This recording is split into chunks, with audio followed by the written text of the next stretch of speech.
ஒவ்வொரு அநியாயத்தையும் கண்டு ஆத்திரத்தால் நீ பொங்கினால் நீயும் என் தோழனே. உங்களை உலகம் மாற்றட்டும், உலகை உங்களால் மாற்ற முடியும். ஒவ்வொரு புரட்சியாளரின் முதல் கடமையாக கல்வி அறிவு பெறுவதாக இருத்தல் அவசியம். நண்பர்கள் இல்லை என்றால் வருத்தமான விஷயம்.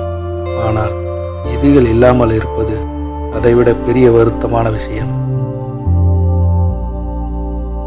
ஒரு புரட்சியாளரின் மிக அழகான குணம் என்பது உலகில் எங்கும் எவருக்கும் அநீதி நடந்தாலும் அதை ஆழமாக உணரும் திறன் கொண்டவராக இருப்பது.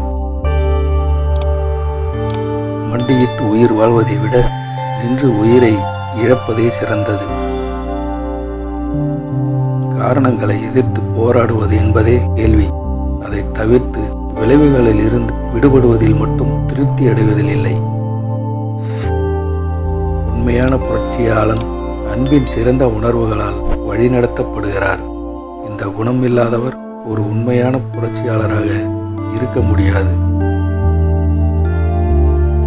பழுத்தவுடன் கீழே விழும் ஆப்பிள் அல்ல புரட்சி, அதை நீங்கள் விழ வைக்க வேண்டும். ஒவ்வொரு பெரிய வேலைக்கும் பேரார்வம் இருக்க வேண்டும். அதுபோல் புரட்சிக்கு ஆர்வமும் துணிச்சலும் பெரிய அளவில் இருக்க வேண்டும்.